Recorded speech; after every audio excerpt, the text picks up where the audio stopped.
My name is Somashekar, course faculty for this course. Hello friends, very good morning to one and all. Hope you have enjoyed the lecture 17.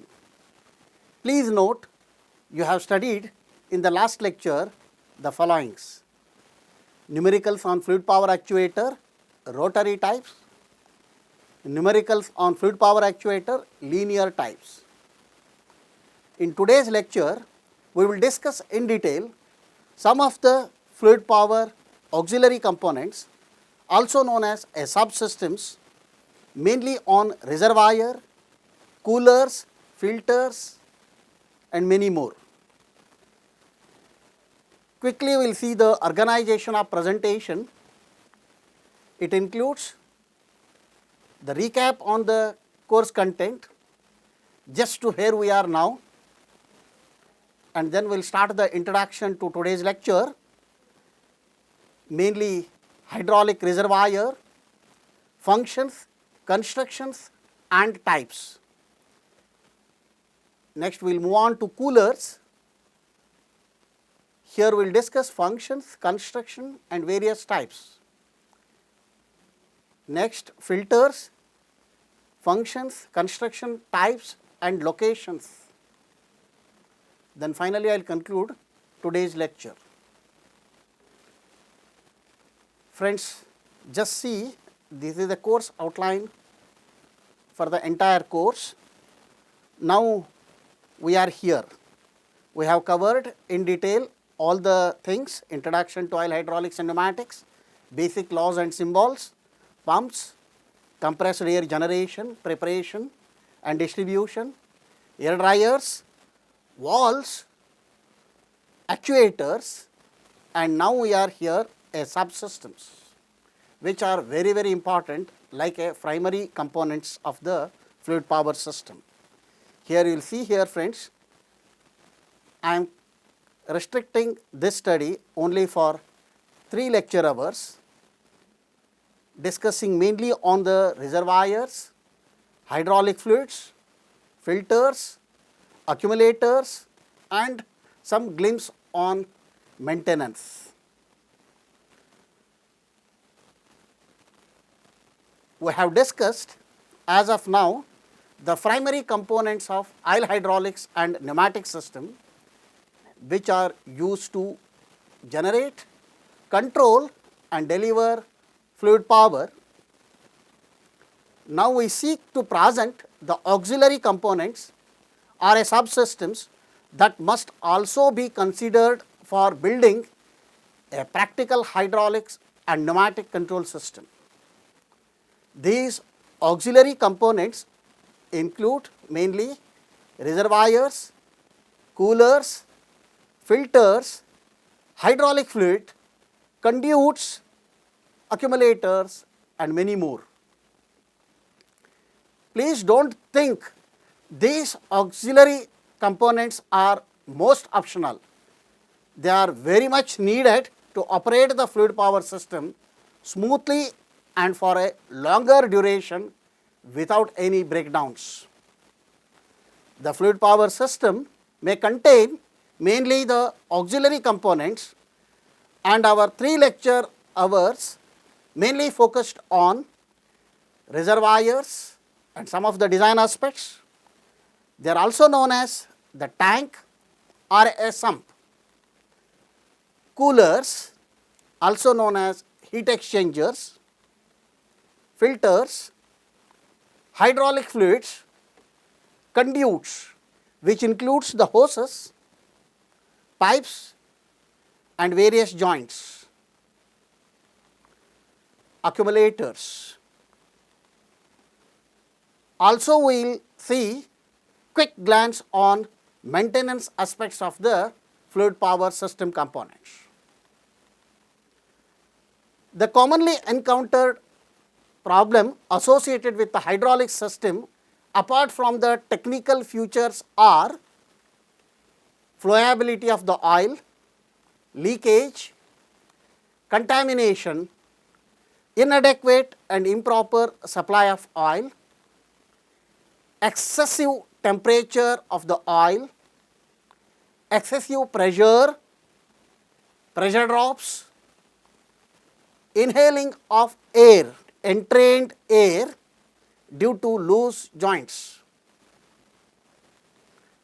Most of the problem listed above are mainly due to negligence, improper selection and assembly of components, poor maintenance of the elements used in the fluid power system. Proper selection and utmost care is taken in assembly of components. Planned preventive maintenance or a condition based monitoring are undertaken to overcome or minimize the above said problems. Let us will begin with the reservoir. The hydraulic reservoir, also known as a tank or a sump, which is the basin of fluid from which fluid is drawn to supply flow to the hydraulic system to operate efficiently and effectively. Obviously, the reservoir must also be replenished by return flow from the hydraulic system in order to provide a semi-closed circuit for fluid circulation.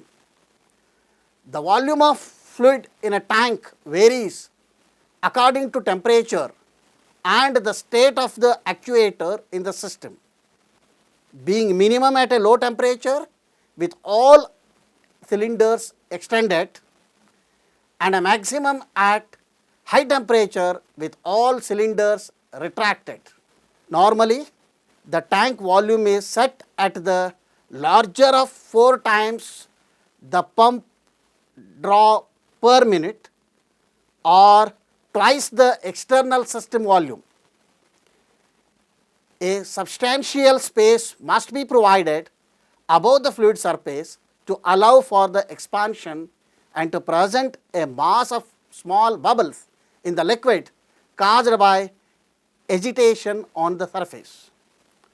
The tank also serves as a heat exchanger, allowing fluid heat to be removed. To obtain maximum cooling, fluid is forced to follow the walls of the tank from the return line to pump suction inlet by baffle plate down the tank center line.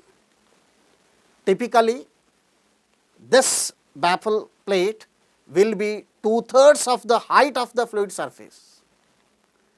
This plate also encourages any contamination to fall to the tank bottom before reaching the pump inlet and allows any entrapped air to escape to the surface. More precisely, the baffle plate in the reservoir serves the following main functions: permits foreign substances to settle to the bottom, allows entrained air to escape from the oil, prevents localized turbulence in reservoir, promotes heat dissipation through the reservoir walls. Hence, the important function of the reservoir are as follows: storing the hydraulic fluid in the required quantity and a quality, separating the contaminants of water and solid particles from the hydraulic fluid, separating the entrained air from the hydraulic fluid, cooling the hydraulic fluid to the required optimum level, generally below the 60 degrees centigrade in most of the industrial applications. Maximum consideration can be given to good design of the hydraulic reservoir where there is no problem in space restriction. Irrespective of the design, it mainly consists of 4 valves, usually made of steel, dished bottom, a flat top with a mounting plate to mount pump and electric motor, 4 legs, suction line, return line, drain plug, oil level gauge, filler, breather cap, clean out covers and baffle plate. Figure shows the schematic diagram of the oil reservoir and its main parts. Friends, please see all the parts as I have detailed above, which includes, this is a whole tank, which includes, you will see here, strainer, and this is the pump inlet line, and this one is a return line, and then you will see here a drain plug, and top you will see many parts are there, air breather and a filler cap. Then you will see here a drain line. As I have told you, the clean out cover for both ends and some of the monitoring system like a thermometer and oil level gauge. Also you will see here, friends, the baffle plate, which is a very, very important component in the reservoir system. You will see here the fluid power symbol for the tank is this is small rectangular type. Then you will see here, if it is mentioned like this, it is a line to tank above the fluid level. If they will touch here, the line to tank, it is below the fluid level. Please understand the fluid power symbol, which are most commonly used in the fluid power circuits. Now you will see here, also I am showing you here the three views of reservoir system for better understanding. See all the parts as I have told you all there in the figure. Pump inlet line with a strainer, then return line, then between the return line and the pump inlet line, as I have told you, baffle plate. Then you will see here top of the tank, air breather or a filler cap. Then fluid level is marked here H, which is sees through the oil level gauge. In oil level gauge, they will mark the maximum and minimum oil in the tank. Then you will see here in the side view, I have shown you very important screen, which is kept at the 45 degree for the control the contamination level. This is a return line. Now I will show you here, based on the some of the construction future, the reservoirs are classified as conventional reservoir. This is most commonly used. Reservoir tank, correct? What you are seeing here, reservoir tank, rectangular reservoir tank, and square also they are used in the smaller application, but generally rectangular tank and mounted with the pump and a motor. It is all conventional reservoirs, and some of the application you will see here, the overhead reservoir offered the pump a positive head of fluid because pump is at the down. Then here you will see the L-shaped reservoir offered the positive head for the pump to suck the fluids. Apart from the above mentioned reservoirs, based on the constructional feature and arrangement, the tank and the pump and motor system, as we have seen in the previous slide. Apart from this, they are classified as the pressurized reservoir used only in aviation and other critical fluid power system. Non-pressurized reservoir, most commonly used reservoirs in industry, they further categorized into open type reservoir and closed type reservoir. This is a more popular to overcome airborne contaminants such as dirt, dust, moisture, etc. They are available in various shapes and design. As I have told you, rectangular design is most commonly used, while the square type is preferred for a small capacity. whatever the type of reservoir you may prefer, it is designed to perform the main function as oil storage, oil cooling, dirt precipitation and air purging, meaning acts as a deaerator. These are the four important functions each reservoir should follow. Most of the time, it serves as a structural support or a platform to support a pump, motor, pressure gauges, valves and many more, thereby saves a lot of floor space and also keeps these elements at a comfortable height for ease in maintenance work. You will see here, I am shown here the horizontal motor mounting. Here you will see the vertical motor mounting. The various designs are there in the power packs.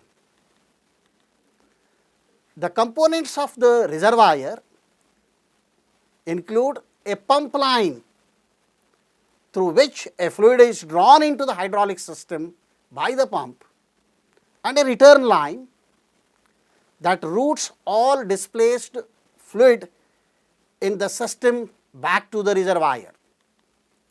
These two sides of the reservoir are generally separated by a baffle, which is intended to mix the fluid in the reservoir and to keep the pump from recycling the return fluid directly.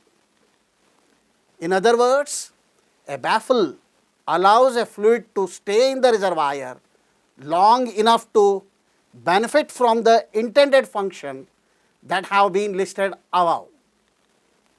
The pump line connected to a strainer, which is used to prevent a large particles and a flakes of material from entering the pump. Similarly, on the return line side of the reservoir, a mesh screen is shown in the right hand view, inclined at 45 degree for removing the entrained air from the fluid.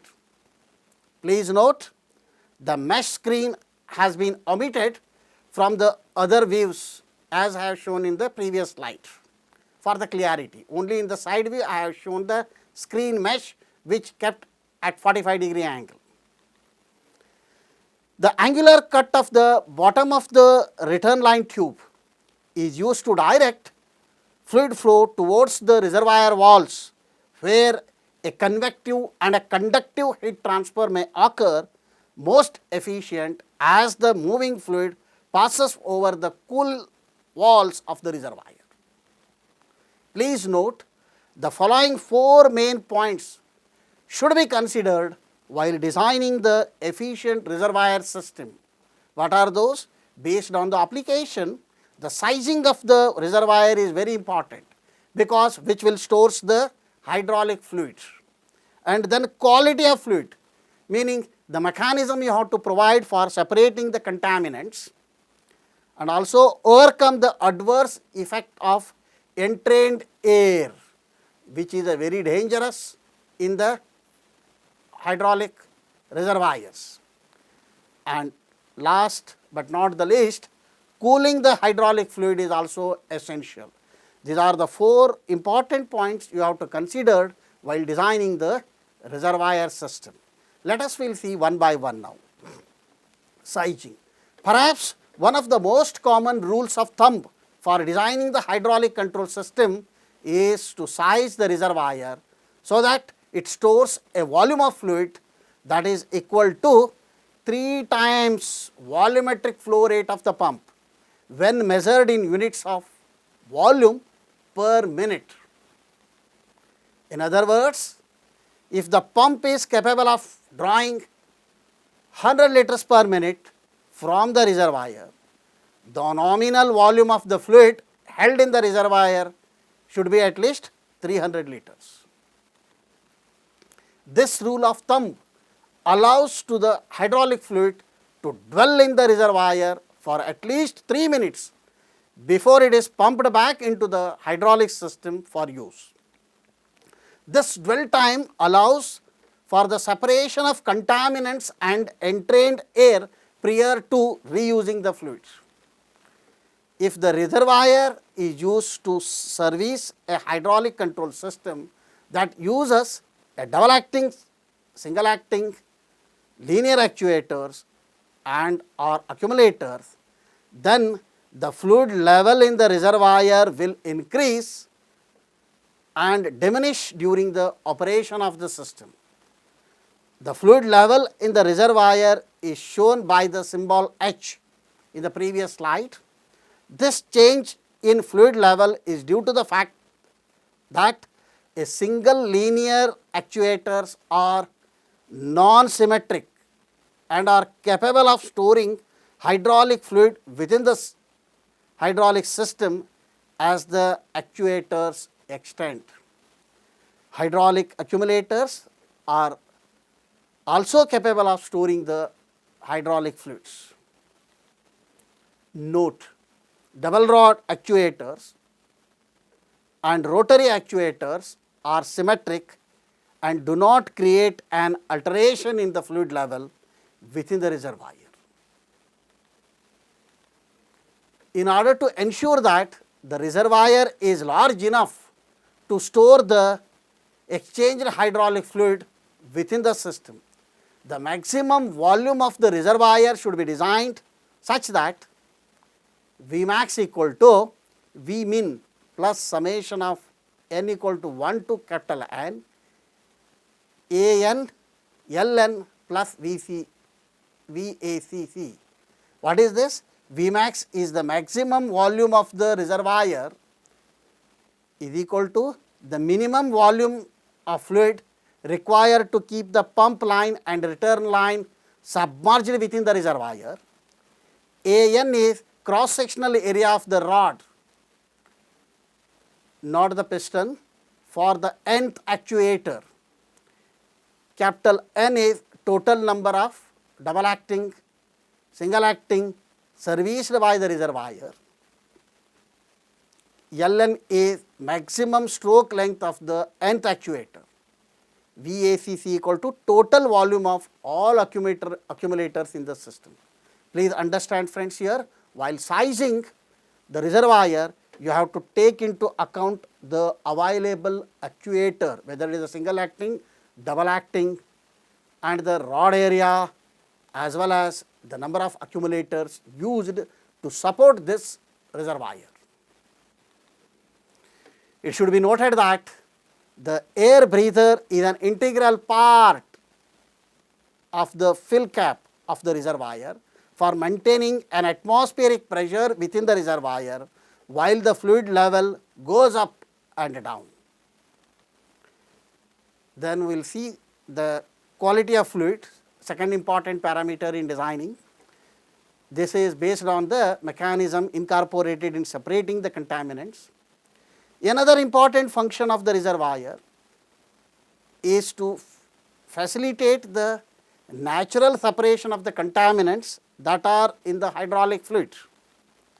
These contaminants may consist of water or solid particle that have been generated by condensation and wear within the system, or they may have found their way into the hydraulic system through an unintended communication with the outside environment.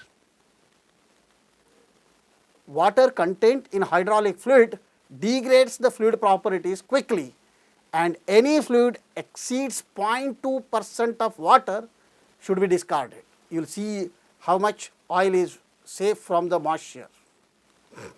Fluid that appears a milky is most likely contaminated with water and should be replaced as early as possible. Solid particles are known to create interferences and abrasion within the hydraulic machinery. According to the International Standard Organization, Standard 4406, solid particles within the hydraulic system that are 15 microns in size should be kept to less than 50 particles per millimeter by designing the adequate filtration system to overcome these particles. Larger particles should be naturally separated from the fluid in the reservoir. The primary mechanism for separating the contamination from the hydraulic fluid within the reservoir is by gravity. They will settle by themselves. That is why leave the fluid at least 3 minutes before you are reusing. So, given enough dwell time within the reservoir, heavy particles of water and solid material should fall to the bottom surface of the reservoir, thus being separated from the less dense hydraulic fluid. In order to keep the pump from scavenging contamination from the bottom of the reservoir, the pump line should be equipped with a strainer and should be kept a minimum of 25.4 mm from the bottom of the reservoir. Third consideration, overcoming the adverse effect of entrained air. Since the reservoir is vented to the atmosphere through the breather, the hydraulic fluid is occasionally exposed to air that may become entrained in the hydraulic fluid. The potential for this is greatest when turbulent flow occurs near the fluid level surface. Thus, condition of this kind should be minimized as much as possible. Please note, the hydraulic fluid with 1% entrained air by volume has the potential to reduce the fluid bulk modulus by as much as 60%, thus creating a significant alteration in the dynamic characteristics of the hydraulic system. You will see the effect of entrained air. Even 1% reduces the performance drastically. Given enough dwell time, larger air particles will separate from the hydraulic fluid by rising rapidly to the fluid surface within the reservoir. Increased temperature and lower fluid viscosity will enhance air separation. However, when the entrained air bubbles are small, they are very difficult to remove from the fluid and may take hours of dwell time to naturally separate. Sometimes a tiny bubbles will cause the fluid to appear milky and will be mistaken for high levels of water contaminant. Please take care here. The milky appearance of the hydraulic fluid is not only due to the water content. Sometimes it is misleading to the maintenance people. This is due to the air entrapment in the fluid. A mechanical method for encouraging the air separation within the reservoir is by providing the mesh screen that is inclined at 45 degree relative to the fluid surface. The screen causes air bubbles coalescence. They gain buoyancy and rise more quickly to the fluid surface within the reservoir. A 100 mesh screen should be used for larger bubbles and a 400 mesh screen should be used for a system that generate a small bubbles. Fourth important factor in the reservoir is cooling the hydraulic fluid. The efficiency of the hydraulic system using a high efficiency pump and directional control valves with a linear or a rotary actuator may range from 20% to 60% depending on the operating conditions. This means that a significant amount of input power to the pump will be dissipated in the form of heat. It is desirable to dissipate as much as this heat through the reservoir as possible using a mechanism of convection, conduction and radiation. Obviously, increasing the surface area of the reservoir will enhance these natural mechanism of heat dissipation, and sometimes fins are added to the reservoir to do this function. In order to take advantages of the surface area within the reservoir, the return line should be positioned in such a way as to direct the fluid against the inside walls of the reservoir for facilitating convective and a conductive heat transfer. The baffles within the reservoir are also useful for facilitating the motion of fluid and enhancing heat transfer. The return line within an angular cut pipe for directing a fluid flow towards the wall of the reservoir. The return line is also placed near the corner of the reservoir to take the advantages of two walls to force bidirectional circulation.